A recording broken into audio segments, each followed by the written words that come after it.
APAV há 35 anos ao lado da vítima, é este o lema que nos convoca para esta conversa sobre a APAV. Conversamos com quem trabalha na APAV para descobrir os caminhos, as estratégias de quem dedica o seu trabalho na defesa da vítima, na defesa do outro, na defesa dos direitos humanos. Hoje vamos cruzar a conversa com a Carolina Soares e com a Sofia Rasgado. Olá Sofia, olá Carolina, bem-vindas. A Carolina Soares está na APAV há 8 anos.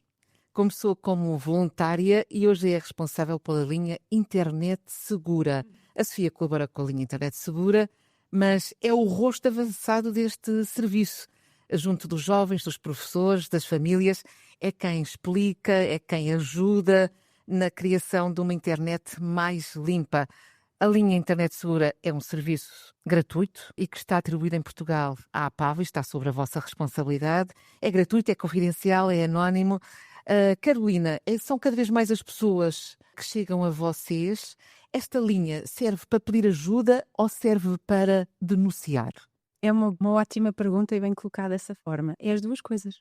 No fundo, a linha Internet Segura está sob responsabilidade da APAV desde 2019 e temos a responsabilidade e também a honra de gerir 2 serviços. Um é o que nós chamamos de Helpline, que é aquele serviço mais típico de apoio à vítima, em que, lá está, temos uma linha. E neste ano começámos também a prestar esse apoio até às 11 da noite, o que é um período bastante alargado, e depois temos outros canais, nomeadamente o e-mail, que na verdade é aquele através do qual cada vez mais casos nos chegam. Nesse caso em particular, são pessoas, na esmagadora maioria, que vêm solicitar apoio por algum tipo de situação de violência que ocorreu contra si ou contra alguém próximo. Mas por norma é sempre alguém que conhecem, pai, uma mãe, um filho, ou às vezes um professor que está a denunciar um caso de um aluno que lhe relatou algum tipo de violência que se passou no espaço digital. Isso é uma das esferas que diria que é que as pessoas mais identificam como sendo o trabalho típico da APAV, ainda que muitas nem sempre esperam que a APAV de facto preste apoio nesta ótica área, dos crimes que ocorrem no espaço digital. Associamos ainda muito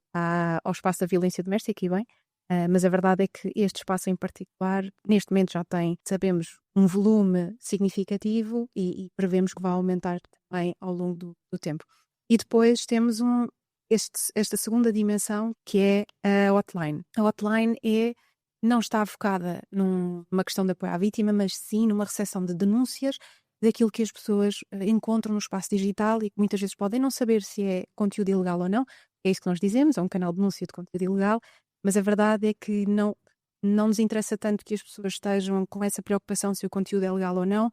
É muitas vezes depararem-se com esse tipo de publicações, vídeos, imagens, o que for, perceberem que aquele não é o espaço, que às vezes há essa intuição também, e denunciarem para que depois os nossos técnicos, os nossos analistas possam fazer essa análise. Já lá vamos, que eu quero mais à frente que a Carolina me explique qual é o perfil de quem liga para as duas linhas.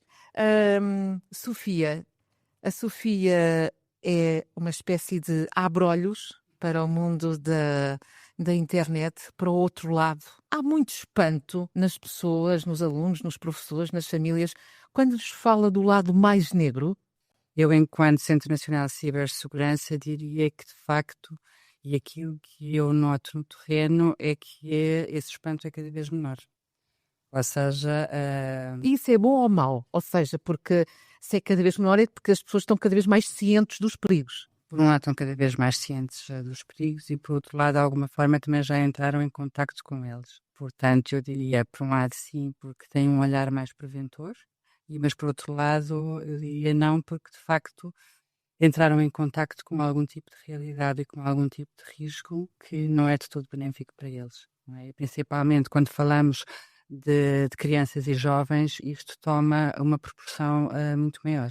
E eu lembro-me que há uma semana atrás eu estive com a Carolina a participarmos num painel sobre ciberbullying e é uma realidade cada vez com os números a crescerem e uma preocupação das escolas, dos pais, de técnicos como nós que temos a responsabilidade de um projeto como o Centro Internet Segura e de facto é não só alertar para o fenómeno, mas também dar ferramentas para que as crianças, os jovens, os pais, os professores possam de alguma forma intervir no terreno. E a esse nível eu acho que a linha Internet Segura na sua vertente Helpline tem sido aqui uma ferramenta essencial para não só monitorizar o fenómeno, mas também para dar resposta. E eu acho que a APAV tem de facto essa capacidade de não só acompanhar e primeiro receber, acompanhar, analisar, mas depois também poder intervir e poder encaminhar a vítima para uma solução. Conforme a Carolina disse, a APAV está a trabalhar connosco, o projeto já é muito antigo, mas a APAV entrou para o projeto em 2019. E esse de facto foi a grande mais-valia de trabalhar com a APAV, é que de facto há uma resposta, não é? Portanto, aqui a pessoa que denuncia, que é vítima, pode, no final do dia... Há um seguimento. Exatamente, sentir um acompanhamento, e eu acho que isso nos dá alguma segurança, não é? Também, enquanto pessoas que pedimos ajuda, não é? Porque pedir ajuda e depois ficarmos no limbo, eu acho que é das piores coisas que nos pode acontecer, e eu acho que a APAV, de facto, consegue dar essa volta e em termos nacionais, não é? Porque eles têm gabinetes em todo o país. Carolina, há pouco falou na linha Interessur e nas suas duas formas, a linha ajuda, a helpline, a linha denúncia, a hotline. Qual é o perfil de quem liga para cada uma destas linhas? Vamos ao perfil e depois vamos falar do que é que eles pedem, quais são os apelos. Vou começar pela hotline, que eventualmente, sendo conteúdo muito pesado, na verdade, eu não lhe conseguiria traçar um perfil de quem contacta, porque a esmagadora maioria falo através de um formulário e de forma anónima. E é assim que nós continuamos a acreditar que deve ser. Dado o conteúdo denunciado, não queremos qualquer barreira para quem nos contacta. Muitas vezes as pessoas sentem-se inibidas por estar em contacto com aquele tipo de conteúdo, e, portanto, é preferível que exista um canal totalmente anónimo, se a pessoa assim o entender. E eu diria que mais de 90% dos casos que são denunciados, a pessoa não coloca um e-mail para o qual nós podemos responder, um nome ou o que for.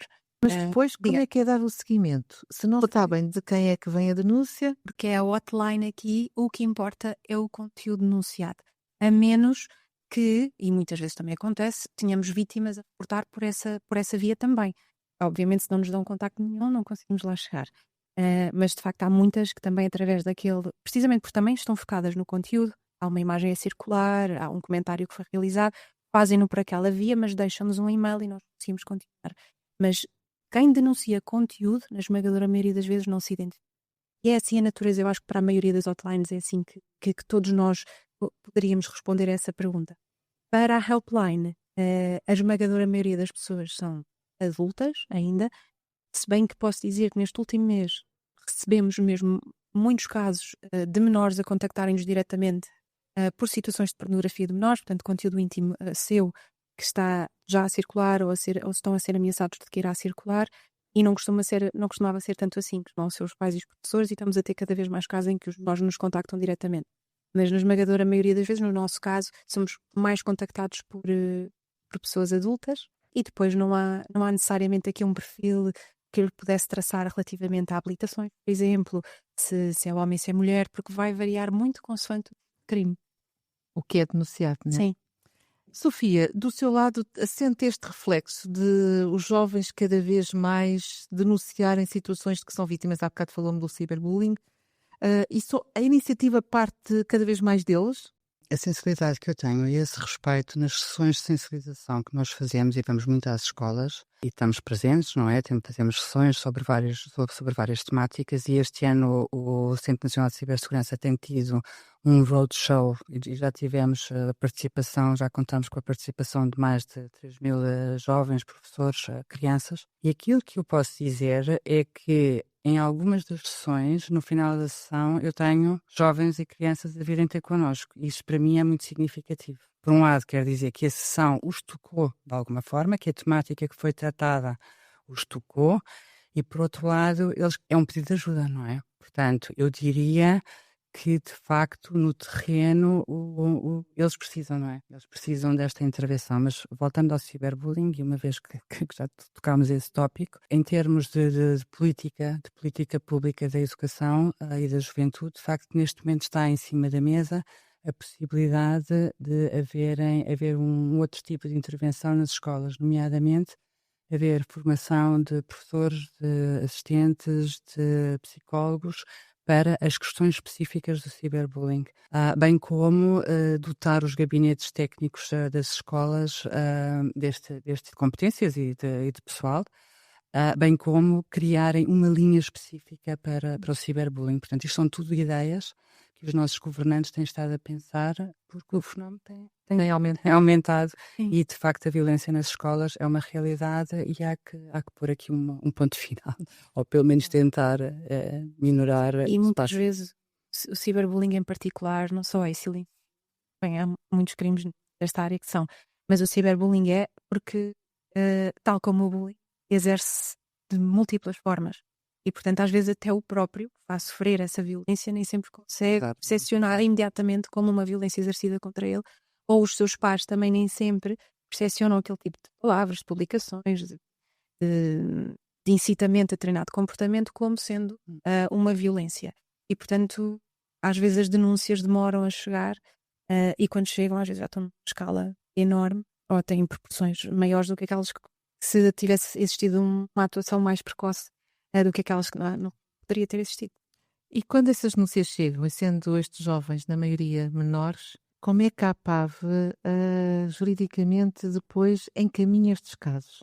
Quando existe um menor a sofrer um crime ou, no fundo, um menor em perigo, qualquer profissional que trabalhe, incluindo um professor, um médico, técnico de apoio à vítima, é obrigado a reportar essa situação. Depois, obviamente, depende um bocadinho do que é que estamos a falar concretamente. Em casos de grooming, ou seja, de aliciamento de menores, de partilha de imagens íntimas, que acontecem muitas vezes em contextos também maiores de bullying nas escolas, não há dúvida nenhuma, estamos a falar de crimes públicos e, portanto, não há aí qualquer hesitação da nossa parte, a não ser garantir que o menor está preparado para o processo que vai ocorrer, garantir que os pais também se inserem num contexto familiar seguro, que os pais possam ser envolvidos e, portanto, todo esse processo, em certos casos, pode ser fácil, entre aspas, se o menor já tiver essa estrutura criada de apoio, ou então, da nossa parte, também exige um maior cuidado, envolvimento de todos os parceiros, de todos os atores e tem terreno para garantir que aquele jovem tem acompanhamento. Num caso de ciberbullying, muitas vezes, ou são os pais logo a denunciar, ou se forem os próprios, o que nós fazemos primeiro é um contacto com a escola. Obviamente, existe sempre informamos sempre o menor de que esse contacto vai existir, tentamos sempre que não seja algo forçado, que consigamos fazer esse trabalho juntamente com a vítima e que esse contacto não seja uma surpresa, e não é, mas fazemos um contacto primário com a escola e depois uma eventual articulação com os pais quando o menor não nos dá o contacto direto aos pais. Portanto, a ideia é sempre que a vítima não se sinta pressionada, no fundo, a tomar qualquer tipo de ação, mas que também tenha consciência da gravidade da situação e da importância do envolvimento de adultos de confiança e, lá está, das pessoas que trabalham naquela comunidade para conseguirem protegê-la e, por outro lado, também atuar junto dos outros, porque muitas vezes são pares, são outros menores a exercerem essa violência, a ser possível atuar também junto desses grupos, ou de uma pessoa em particular, que também necessita desse mesmo acompanhamento, ainda que de forma separada. Sofia, a internet pode ser um inferno para todas as idades, tanto dos mais jovens aos mais idosos? A internet, eu costumo dizer que não sou eu que digo, há esta frase de um autor muito conhecido, que ele diz que a internet não é boa nem é má, é aquilo que nós fazemos dela. Pronto, portanto, eu acho que isso do inferno, eu fico sempre assim um bocadinho, o que é isto do inferno, não é? De facto, a internet possibilita que as pessoas expressem tudo o que há nelas, não é? E as pessoas são boas e são más. E pronto, em termos da produção de conteúdos, nós sabemos que atualmente existe toda uma panóplia de conteúdos com uma qualidade extrema e em termos de aprendizagem, em termos do aumento das nossas competências digitais, mas existe também toda uma panóplia de informação e toda uma panóplia de conteúdos que não interessam a ninguém e que nos levam, se calhar, a um dito cujo inferno, não é? Ainda para mais quando pensamos em crianças e jovens, onde o seu pensamento crítico ainda não está propriamente muito desenvolvido ou tem algumas fragilidades. Ou seja, um adulto, quando se depara com determinadas imagens e determinados conteúdos, pode ter esse pensamento crítico e desconstruí-lo, enquanto uma criança olha para aquilo e pensa, meu Deus, o que é que está aqui a passar? E depois, no final do dia, deixa de dormir, deixa de comer, está triste, não quer ir à escola, etc, etc, etc. Portanto, eu reforço sempre esta ideia de que a internet não é boa, é má, cabe-nos a nós, enquanto utilizadores, enquanto produtores de conteúdos, de facto, contribuir para uma internet melhor e para uma internet onde os utilizadores possam cada vez mais usufruir do lado positivo e deixarmos e varrermos, não é? Aquele tipo de conteúdos que de facto não nos traz nada de bom enquanto humanos, não é? E Carolina, representam duas entidades que convivem, que partilham, não é, trabalho para uma internet precisamente mais segura. O que é que ganha a APAV e o Centro Nacional de Cibersegurança nesta colaboração? Eu acho que ganho muito, porque nós somos o coordenador do projeto, não é? Nós somos uma entidade pública e coordenamos o projeto. E trabalhamos com outras duas entidades públicas, nomeadamente a Direção-Geral da Educação e o Instituto Português do Desporto e da Juventude. Trabalhar com uma organização não governamental traz-nos aqui outra perspectiva e outra possibilidade que, de facto, a APAV, trabalhando no terreno há 35 anos, eu acho que é assim daquelas entidades de referência em termos do apoio à vítima, não é? Nós lembramos sempre a APAV é sempre a violência doméstica, que não se parece, mas neste momento a APAV deu aqui um grande salto e antes de trabalhar connosco, eu sei que já trabalhava estas questões, mas eu acho que neste momento temos este grande win-win situation de trabalharmos a todos em consórcio e termos a sociedade civil connosco, que eu acho que é uma grande mais-valia para o projeto e para a forma como nós olhamos a internet e a forma como nós trabalhamos para uma sociedade com uma literacia digital mais sólida, um olhar mais crítico perante aquilo que nós utilizamos e aquilo que nós vemos e consumimos através da internet. Saber consumir. Saber consumir, Sim, e exatamente. para nós é muito do que a Sofia estava a dizer, eu acho, nesta área como noutras, mas eu acho que nesta em particular,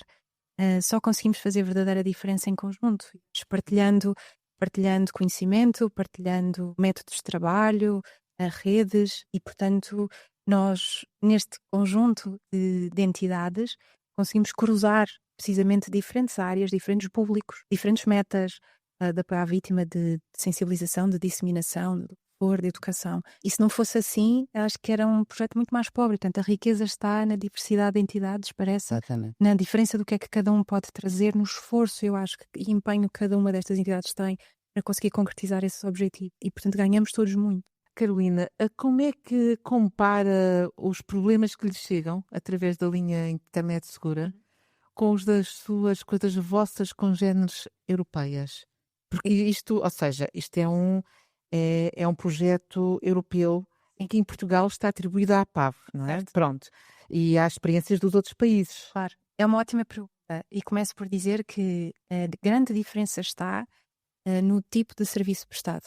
A esmagadora maioria, neste caso vou falar do apoio à vítima, portanto das helplines. Certo. Portanto, em todos estes centros de internet seguras da Europa, existe sempre, ou tem de existir sempre uma helpline e uma hotline. Sempre. Agora, o tipo de serviço é que é diferente e na esmagadora maioria é literalmente um número, muitas vezes anónimo. No nosso caso, o número é confidencial. Nós não vemos o contacto da pessoa, mas o nosso objetivo é apoio continuado. Portanto, solicitamos sempre esse apoio. Em muitos casos, a austríaca é um dos exemplos, mas haveria mais. Eles, de facto, não gravam, não têm acesso a informação nenhuma e, portanto, é um canal de resposta imediata sem um apoio continuado. Têm, de facto, números mais significativos, portanto, o volume nestes países também é muito superior, de resposta aos jovens. Portanto, essa é a segunda característica, é que estas helplines também, na sua esmagadora maioria, destinam-se apenas a apoio a vítimas menores ou jovens. Depois pode diferir ali na idade, mas eu acho que sim.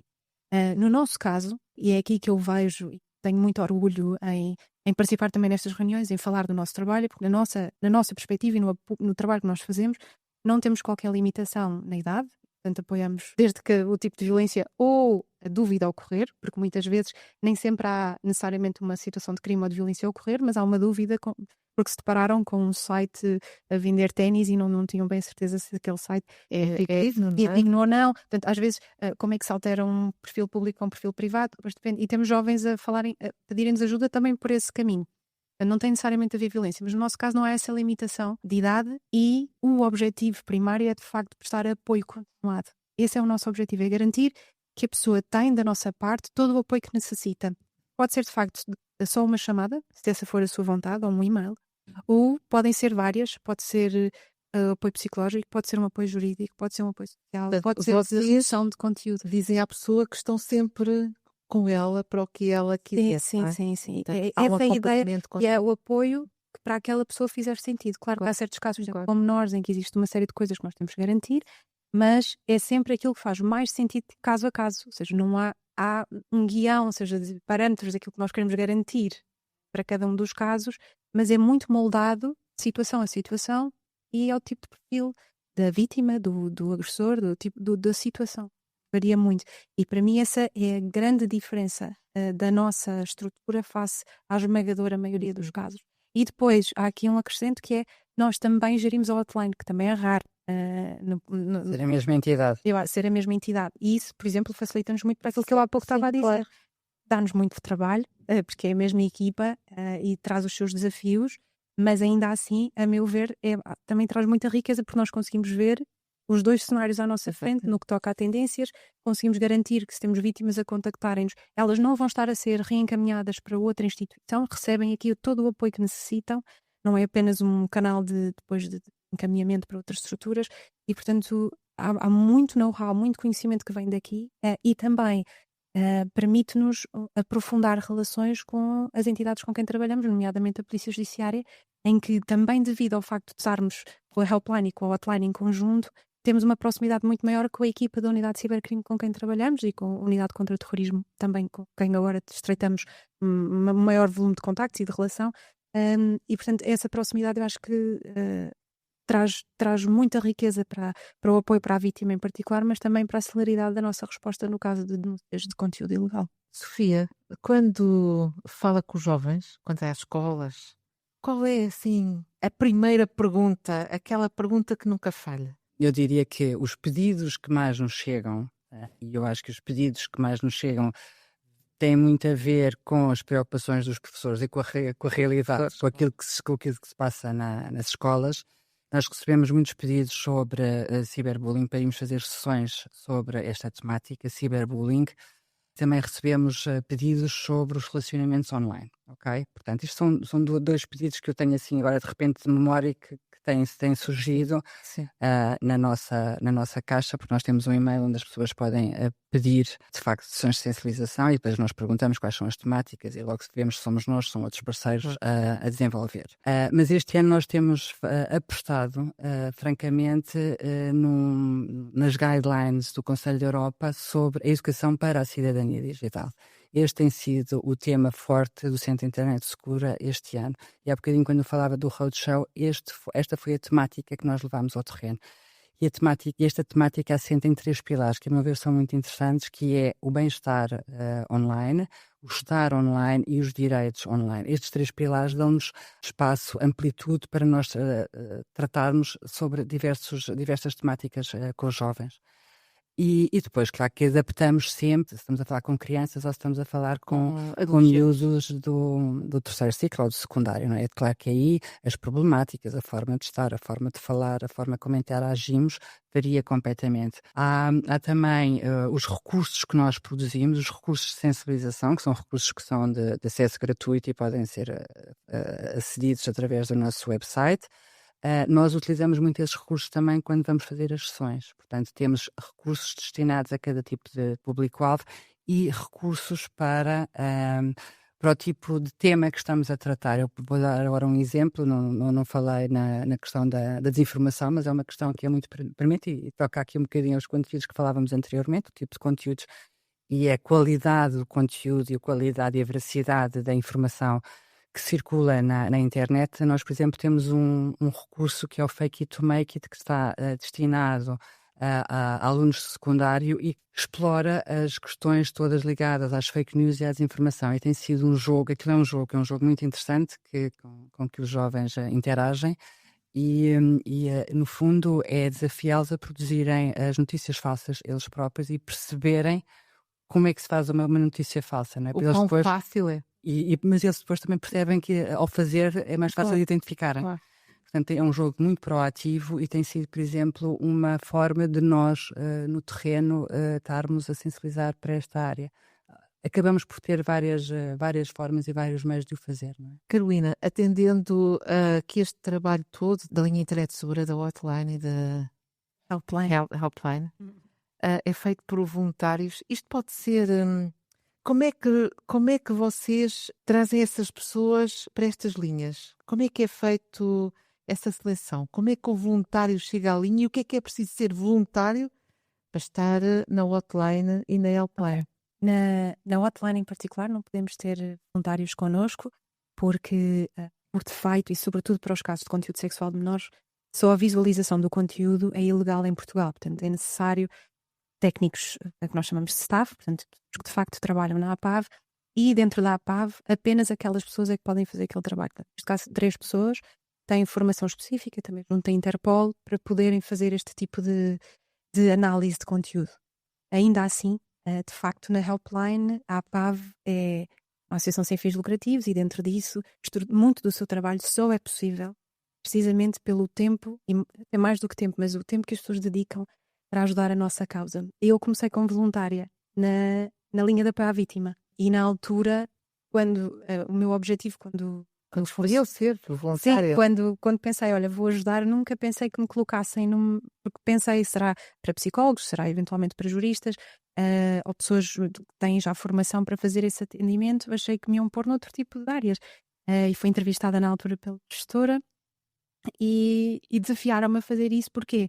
Porque mais do que a formação base, muitas vezes são necessárias, é outro tipo de, de valências de capacidade de interação, da pessoa conseguir por telefone, porque neste caso era um apoio à distância, a linha internet segura, assim o é, na esmagadora maioria dos casos. Portanto, é necessário, nós falamos muito de ser capaz de transmitir um sorriso na voz quando fala, que nem sempre é fácil. Portanto, nós às vezes podemos ter profissionais muito capacitados, psicólogos, juristas, assistentes sociais, mas que nem sempre têm essa capacidade dessa transmissão de empatia por Da telefone. empatia, sim. Sorriso na voz. A sorriso na voz, a capacidade de, no momento, nós temos situações que são de muita violência, que nos são descritas, ou que temos de ser muito rápidos nas decisões que tomamos, no tipo de forma como falamos, e portanto essa rapidez, essa destreza também é uma das coisas que é testada e que também de certa forma nos é ensinada e que também ganhamos com o tempo.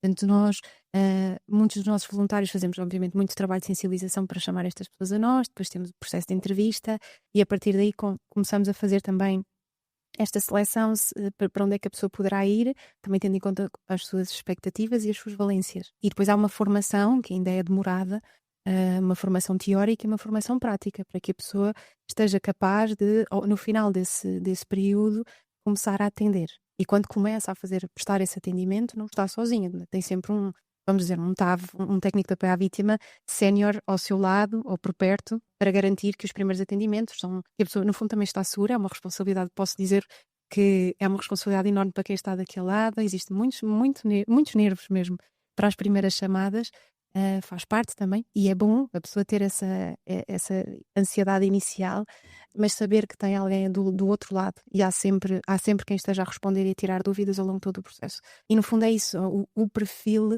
não é tanto numa ótica das habilitações que a pessoa já tem de curso superior, mas sim daquilo com que se sente à vontade em fazer. E às vezes temos pessoas que são ótimas a comunicar, apesar de não terem às vezes qualquer grau, nenhuma licenciatura ou mestrado, mas são excelentes a prestar aquele apoio, aquela empatia inicial, e com base na formação que têm, que é prestada pela APAV, que é dada, e uma formação que é continuada, uma formação inicial, mas depois temos formações que vão sendo dadas, nomeadamente da linha Internet Segura, existe um bloco formativo só para as questões do online, para que se sintam à vontade e sejam capazes de, naquela primeira chamada, para além da empatia, de conseguir transmitir esse sorriso na voz, prestar aquilo que eu chamo de um kit de primeiros socorros inicial.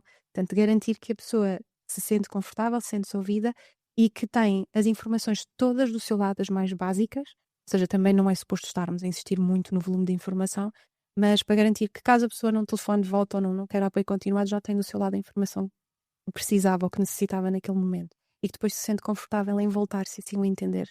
E esse é o objetivo primário de quem está connosco em linha, porque depois os processos são todos encaminhados para a equipa que está já, para o staff permanente, e cabe-nos a nós depois fazer o apoio continuado.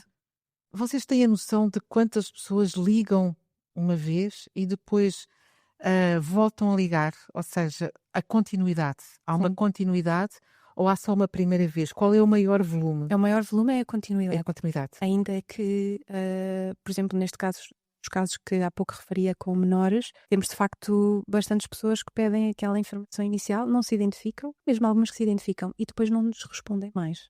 Acontece também muito com idosos, vítimas de burlas românticas, ou eles que solicitam esse primeiro contacto, ou então um filho, por exemplo, telefonou-nos a expor a situação, depois com o nosso acompanhamento falou com o pai ou com a mãe, conseguiu que o pai e a mãe também aceitassem falar connosco, e a determinada altura deixa de querer esse apoio, deixa de nos até atender, não é? Quando nós tentamos fazer um follow-up, e nós não podemos insistir, não é? Não podemos temos que garantir que a pessoa tem o seu espaço, mas também é verdade que em alguns desses casos, passado meio ano, uns meses, voltam a entrar em contacto com.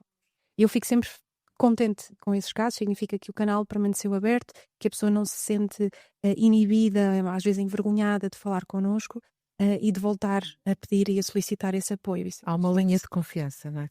A ideia é sempre essa. Manter. A ideia é sempre...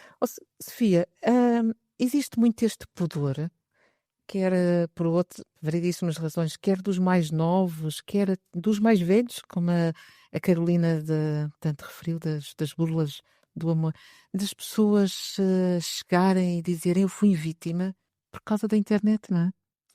Eu acho que sim, acho que existe essa vergonha, mas eu acho que o nosso trabalho também é desmistificar e a abrir aqui um bocadinho o caminho. Não há que ter vergonha. Não há de todo. Porque é tão fácil todos sermos enganados. Exatamente. Nós temos no Centro Nacional de Cibersegurança, temos vários casos de colegas que já foram vítimas e são experts são engenheiros, e portanto há sempre um risco em qualquer lado, em qualquer entidade. Às vezes é num momento certo. Exatamente. Da vida daquela pessoa, aquele tipo de esquema, muitas vezes burlas, cai no momento exato certo ou errado para aquela pessoa. Portanto, isso é independentemente de idade, independentemente de formação. Da literacia. Assim não tem nada a ver. Não tem nada a ver. Basta estarmos um bocadinho mais sensíveis ou mais abertos, que de facto pode perfeitamente acontecer. Eu costumo dizer que no nosso caso estamos à espera. No fundo, o relógio está a contar até ao dia que um de nós também acontece a vítima. Estamos à espera, porque é realista pensar assim. Também desperta-nos precisamente esta questão. Um dia destes, cada um de nós pode ser vítima. Sofia, o que é que cada um de nós deve fazer para não ser uma presa assim tão fácil? Eu diria que temos de estar sempre alertas e vigilantes. Aquela expressão portuguesa, não é? De estarmos sempre confiados, com o olho bem aberto, não é? Bom, claro que há outros meios através dos quais nós podemos aumentar as nossas competências digitais. E, nomeadamente, eu vou dar aqui só um exemplo.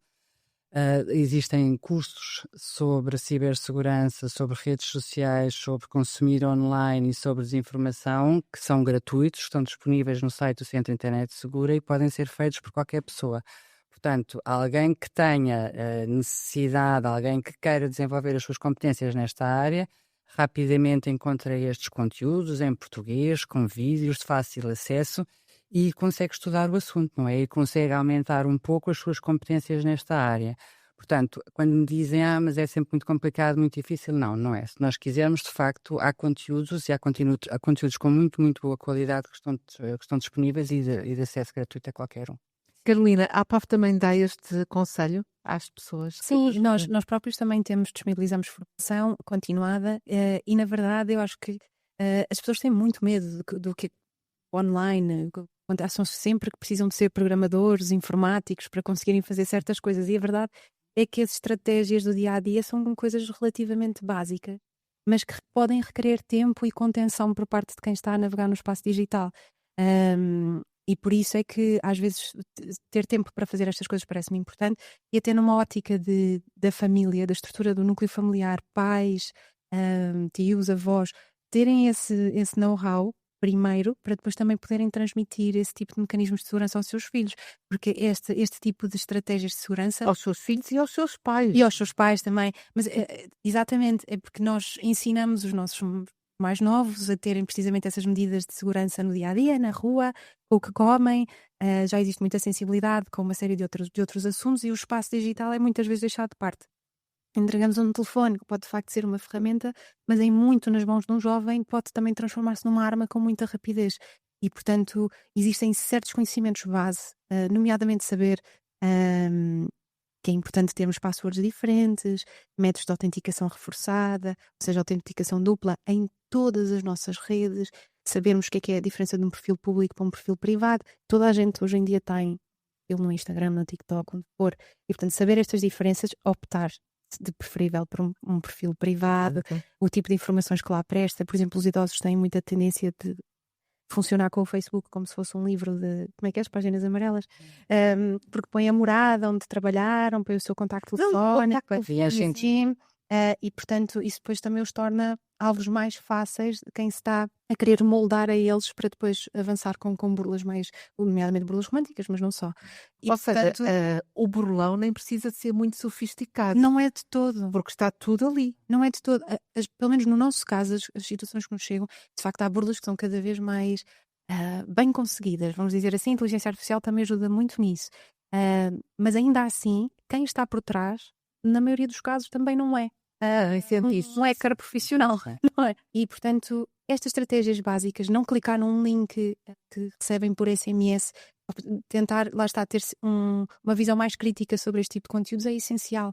E eu acho que as pessoas já aplicam esse tipo de avaliação noutras situações da sua vida e agora é tentarem transportar esses cuidados, para aquilo que recebem no seu telefone e no seu computador. E só para acrescentar, nós no Centro Nacional de Cibersegurança notamos que de facto tem havido a forma de fazer é cada vez mais elaborada, portanto quem está por trás a fazer sabe muito bem o que é que está a fazer e tem cada vez mais esquemas mais elaborados para conseguir o que quer, não é? O seu objetivo, que é garantir um sustento, e normalmente é sempre económico, não é? Económico, sim. Ou económico ou é de conteúdo. Exatamente, ou de conteúdo, não é? Mas muitas vezes esse conteúdo depois também é algo... É vendido. Exatamente, portanto acaba sempre aqui, o dinheiro entra aqui no comércio. Carolina, para terminarmos, e porque está na APAV com este trabalho, neste ano de aniversário de 35 anos da APAV, qual era a melhor prenda para a linha Internet Segura? Essa é uma pergunta muito difícil para nós e se calhar a resposta, não sei o que é que os meus colegas eventualmente responderiam, mas eu diria que se calhar não iríamos todos para o mesmo tipo. A nossa linha é por defeito, ou seja, atuamos num cenário pós-vitimação e estamos muito perto com as pessoas que sofrem este tipo de violência e vemos, não é, ativamente as consequências que todo o processo tem na própria vítima e na sua família. Portanto, para nós a maior prenda era perceber que todo o trabalho de prevenção da linha, do centro e de todos os atores que estão no terreno funcionava, que a sociedade tinha mecanismos mais ativos de prevenção. Isto seria a maior prenda. Ficávamos sem trabalho, mas era com muita felicidade que assim fosse. Sabemos que isto é um cenário utópico e, portanto, a resposta a seguir poderia ser sabermos que as pessoas que de facto neste momento estão ou que no futuro sofram algum tipo de violência no espaço digital, sabem que não precisam de estar sozinhos nesse processo e que têm uma estrutura e equipas muito dedicadas para tentar o seu melhor e acompanhar todo o processo, moldado, claro, às suas necessidades. Portanto, para mim, se eu já soubesse que a maioria das pessoas tinha conhecimento deste serviço, seria uma prenda enorme, porque saberíamos que poderíamos alcançar mais pessoas e que menos pessoas passavam por estes processos sozinhos. Carolina Soares, Sofia Rasgado, foi a nossa conversa sobre o papel da APAV para uma linha mais segura, Obrigada. Para uma internet mais segura. Eu é que agradeço a vossa disponibilidade. Muito obrigada a todos e vamos continuar com estas conversas por causa dos 35 anos da APAV na defesa do outro, na defesa dos direitos humanos, 35 anos da APAV ao lado da vítima.